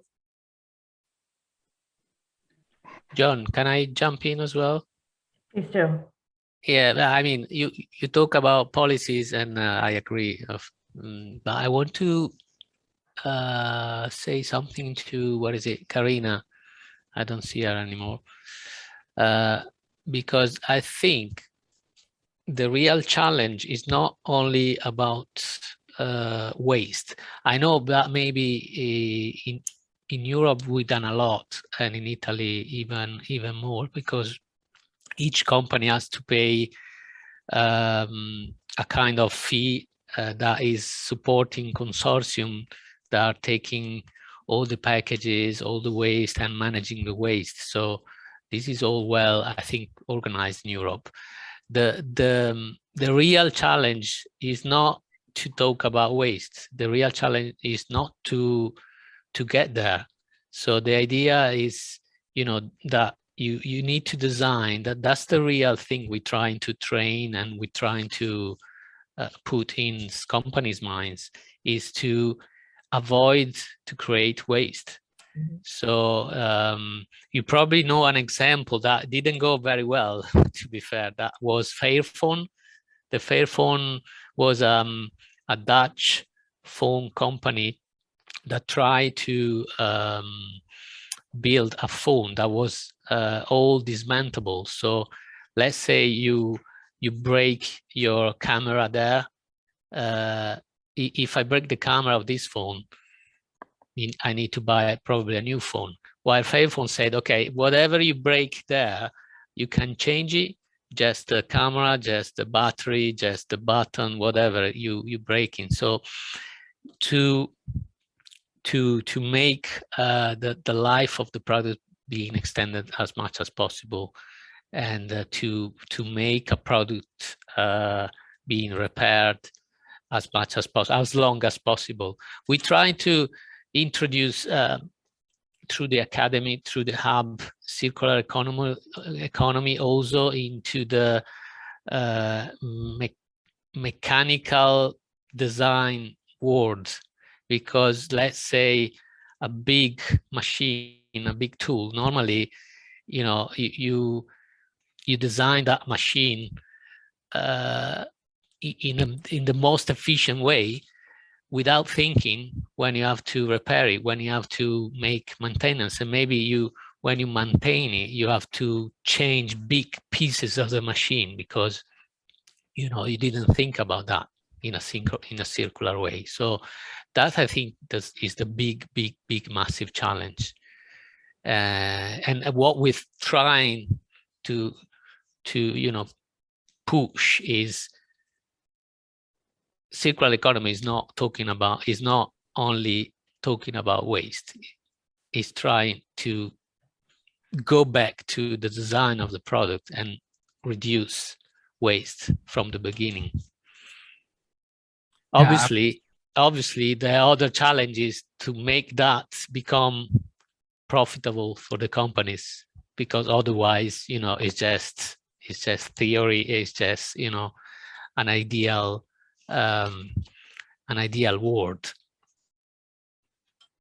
Exactly. You'd have to go all the way up to material consumption and beyond product design, and say, how do you get a business that thrives with less material consumption rather than more?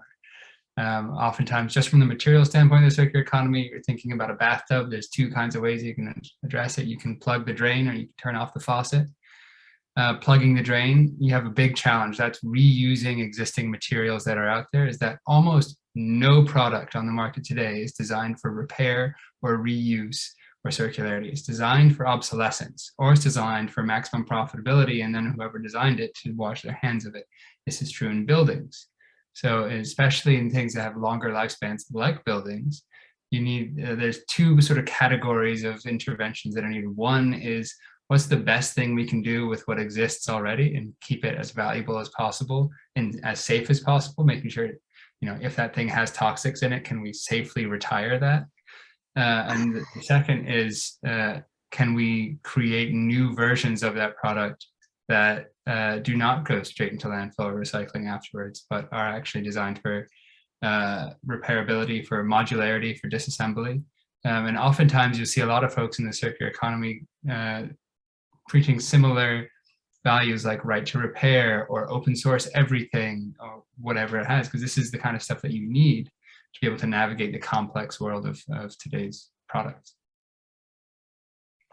I also want to suggest, a lot of us are running incubator services and accelerator services, and just like Joan, we all know what we call in entrepreneurial tourism, when a lot of startup CEOs go to other countries just to fill in the landscape.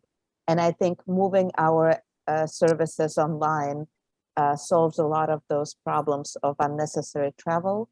I know that Joan did it, we did it with COVID, and now I think it fits into the circular economy model, where you can give a lot of knowledge to companies without them traveling here unless they absolutely have to. So I want to hear what other people's thoughts about it is, so we can preach our own sort of circular economy in what we do.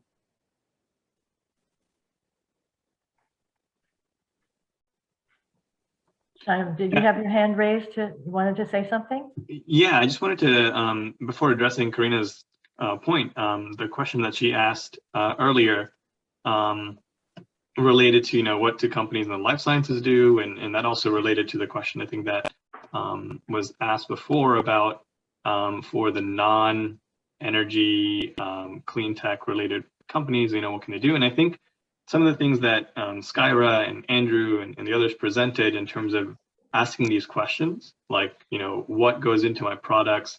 Where does it end up? What happens after that? What happens after that? And trying to just map out that process can really give some interesting insights into what needs to be fixed in the beginning to address those issues at the end. Like Michaela was saying, it's how do we kind of eliminate the problem of waste rather than designing a solution to a problem that was created earlier on. And with some of these things, I know that there was talk of business models as well. There's even in life sciences, there's opportunities to kind of do that from the beginning. So looking at what goes into the products that we produce that ends up in our wastewater systems that creates problems down the road. What kind of business models are possible in the chemicals industry, for example. I remember in the Netherlands there was experiments around chemical leasing. So the idea being that instead of selling bulk chemical products to different companies to create products from it, you just lease whatever they need so that these companies don't have to worry about wasting these chemicals. Any leftovers get sent back to the supplier. So they almost kind of like pay per use of the chemicals. And they were kind of experimenting with that as a way to eliminate waste materials in the production chain and eliminate the kind of runoff of chemicals, et cetera. So there's I think a lot of different possibilities once you start mapping out that that life cycle of whatever product or service you're developing, and thinking about what are those intervention points along the way and what can be done in the beginning stages to prevent some of those problems. And then, to Karina's point, I think with things like packaging and transportation, I know a lot of companies, especially service companies, have wondered, like, what can they do in the circular economy? Because they don't create anything, they just provide a service.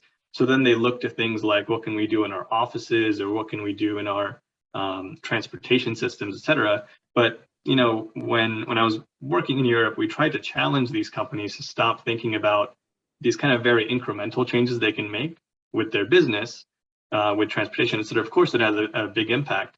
But what has more impact is if they, as a service company, can support the circular economy in some way. So if you're a financial services company, sure, you can reduce transportation, sure, you can kind of turn off the lights in your offices, but what is a bigger impact is how can you finance companies in the circular economy and support them that way? Or if you're a law firm, how can you provide legal advice to think about new legal solutions for the circular economy? That's a much better, I think, use of their time and of their expertise and skill set, rather than some of the things that they can do on an operational perspective, I think. And to add to that, I know of an example of a platform, fintech company that's struggling with this idea right there. And they're looking to support more on the social justice and equity side, in making their product more available to wider groups that can benefit from it. So, it's sort of a sustainability goal in itself, in making it more equitably available to more people to use it. So there's a lot of ways of thinking about circular economy, because they don't supply a product, they do a service. Yeah, other ways to think about how they can help overall, right? In reducing all those kinds of companies use a lot of energy just from electronic, transactions and so on. So how do you address that? I mean, it's always something. Well, one of the themes, I think, which getting back to the idea of not just recycling, just use less. And I think that was your point, Shyam, that in the chemical industry, we actually did have a shared model where catalysts are often recycled. And part of it comes down to how do you design business models that encourage efficiency across the supply chain? So in a number of cases, we did deals with customers where if our product lasted longer, we made more money. And if we took back the product and reclaimed it, yeah, many catalysts have precious metals in them, so there was an economic incentive on our part.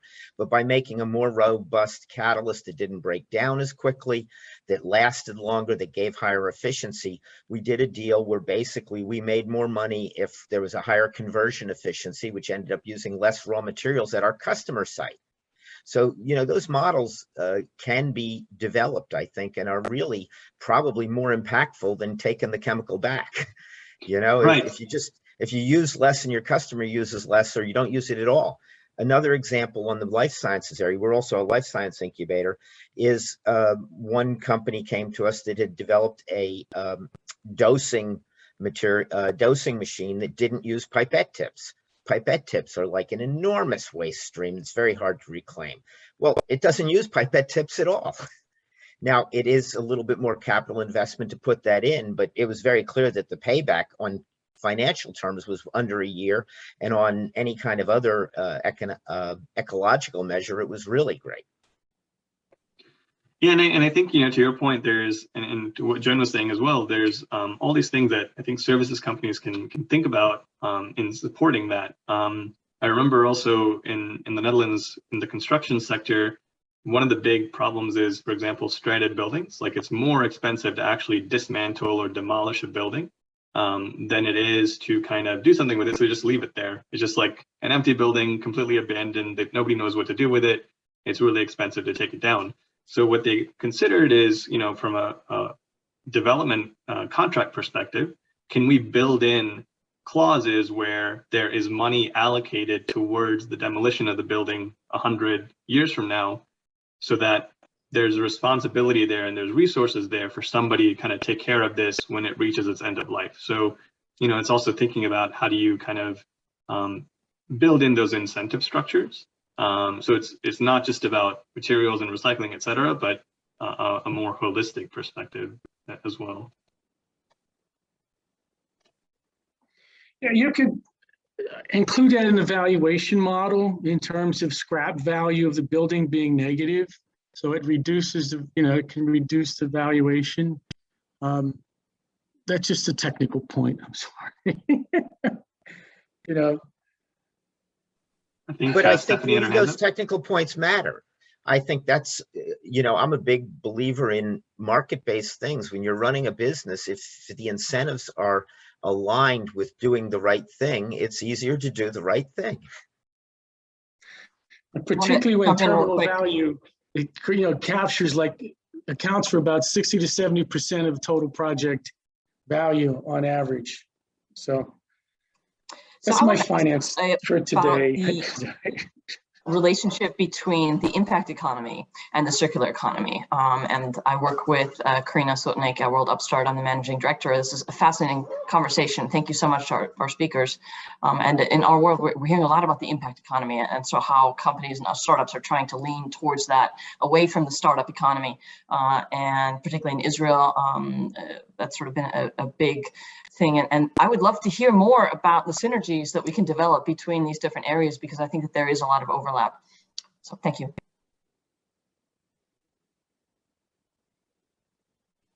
I agree, Stephanie.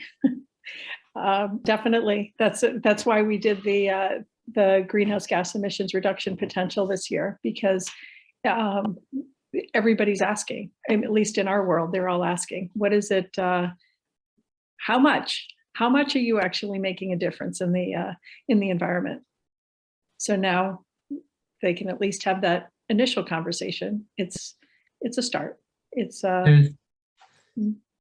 I was going to say there's one very clear connecting point that I use over and over again, connecting to existing, at least environmental impact agencies or sustainability oriented folks who are all zeroed in on 2 degrees or 1.5 degrees Celsius in the Paris Climate Agreement and greenhouse gas emissions. They don't have time for circular economy because waste is only 2% of my emissions. I hear this from sustainability directors frequently. That's because they're only counting scope 1 and scope 2 emissions. So that's the energy. Scope 2 is the energy they consume, and scope 1 is the emissions from their operations directly. But for most entities in the global north, the largest share of greenhouse gas emissions is what it took to extract and manufacture the raw materials that you use. And that's your scope 3 emissions, the stuff that you import and then sell out into the world. And so for me, Beth, and for anyone else who's thinking about this, and you're coming up against someone who's a traditional stay in their lane, sustainability, greenhouse gas emissions, what does this have to do with me? Well, it has everything to do with you, because it doesn't matter where in the world the greenhouse gas emissions are happening, they're still going to affect you. And so you have to pay attention to what it took to manufacture that concrete or that steel or that copper or whatever it is that you're using. Yeah, Andrew, I agree with you, but I think it's down to company sensibility, let's say this way. And I got the feeling that we saw that in Europe, in Italy, with regards to solar panels and, you know, how you produce energy. Unless you have an incentive, you know, you're not pushed to do better unless you got that kind of, you know, approach. So I got the feeling that unless, you know, each company has a kind of burden in his profit and loss accounts, a kind of tax that you can reduce or cancel if you do something for the environment or something similar. You know, I don't see other ways how to, you know, to incentive the change. You don't know if, I mean, when I was at uni, we studied negative externalities as a theory. So basically, you know, you were saying, now, if a person or a company is damaging somewhere else or someone else, you know, is creating a negative externality. But unless you tax this kind of externality and you can demonstrate that you did something to avoid that, and you can reduce that tax, I'm not sure the companies are doing something, unless it's so profitable to be circular, to be sustainable, that you're doing that. Well, that's an interesting. Sorry, I just wanted to. Yeah, just the tax would be great, but we're probably not going to see that soon. But I think transparency and credible measurement goes a long way. If consumers were able to see the greenwashing that's sometimes being done by only looking at the level 1, level 2 things, I think you would see people choosing. I mean, we looked at it with Nike when we found out that child labor was making the shoes, and examples like that. So yes, the tax would be great, and let's start working toward that. But you have to have credible and accurate measure of the whole supply chain and life cycle for that to work. But that also, if you can publish that, that helps anyway. But the other thing as well is, I think it's also a matter of, you know, now that we're talking about circular economy, I think one of the kind of differences that even the term introduces from sustainability is a sort of, and Skyra mentioned this as well, like, how do you show the business benefit of doing so?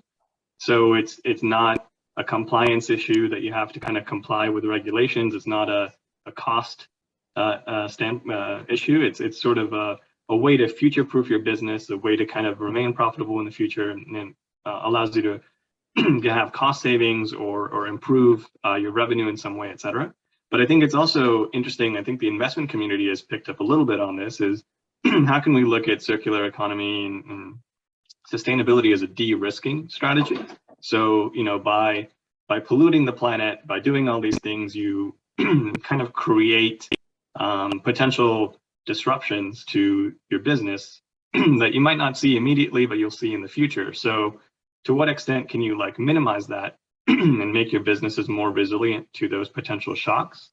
And that is something that I personally didn't consider before, but the way they kind of discussed it made a lot of sense in the sense that, like, how do you kind of think about it as a de-risking strategy? So it's not maybe a direct benefit to your business. It maybe comes at a cost, but in the long run, your business will sort of survive for longer, or you won't be as impacted due to potential future shocks that others might experience.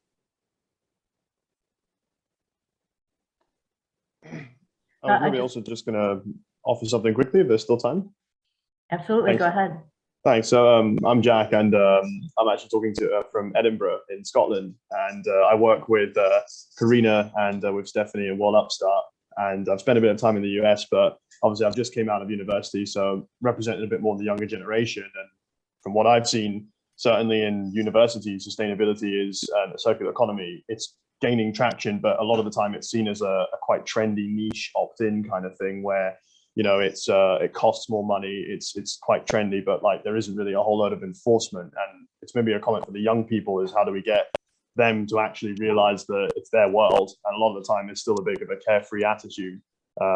Scotland is doing quite a lot to help with this and contribute to it. But yeah, I think big thing what Andrew and also Michele said is that like, unless you don't incentivize or unless you actually really try and put a burden on people to do it the other way around, we might see the same issue amongst young people as well. So interesting to hear about how we could even change that mentality too.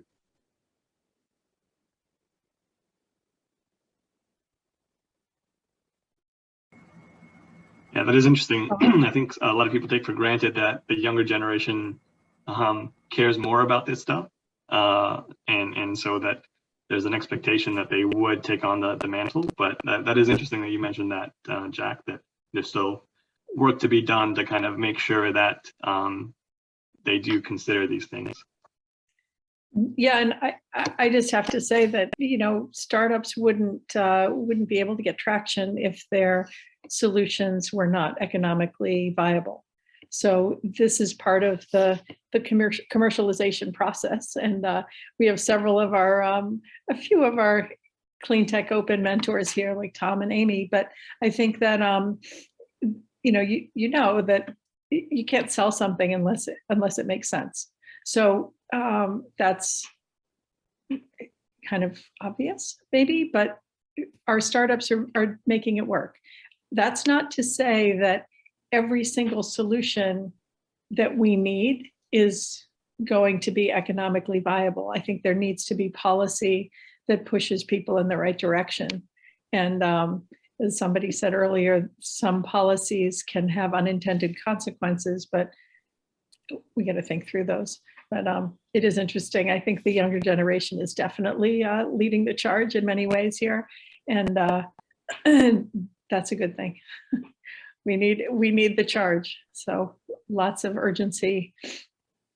I just want to say one more thing. I know you're about to close out, Joan, but before we close out, for the city of Austin, one of the things that we are working to do, and it's not quite public yet, but I'll tell you all, you know, I think it's important to understand. We are working on, we're calling it a circular city project, right? But basically it's, if the city of Austin wants our business community to incorporate more circular principles, how can we set the standard? How can the city of Austin itself become more circular, create some sort of in-market as an institution in the city? So how can we support circular economy businesses by ourselves, looking internally at what our systems are, what are we doing that's not circular? And then how can we work with our business community to provide resources and contracts, right, to make it economically viable, or to work alongside them to figure out what economic viability makes sense. And so that's kind of something that we're looking to do right now. Is like, we can't continue to look at the external if we aren't internally willing to do the work as well.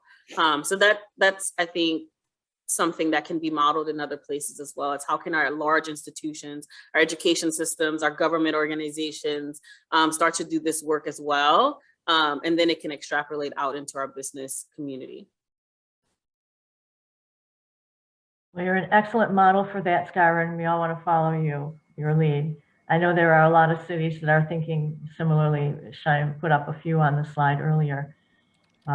Well, I found this to be a very stimulating discussion, and what we really wanted to do, the intention was to sort of bring up the awareness with the group, with the incubators and the accelerators of supporting these early stage companies, to get them starting to think about this in the design elements of their products from the very beginning, right? So I hope all of you can take away a little bit of that to your organizations and raise the awareness, and really using some of the resources that we've provided for you or will in our next email to you. start to make some of these things happen. And if there's any further training that you would be interested in for your organizations, I think there are several people on the call that can help with that. So if you're looking to create a program or just even a session for your startup companies, you know, we can organize something like that. So let us know. I put my email in the chat, and let's keep the conversation going. So thank you all for joining us. Like I said, you'll get a follow-up email with the resources. Have a wonderful Thanksgiving, everyone. Thanks, Joan. Thank you, everyone. You too. Nice Yeah. job.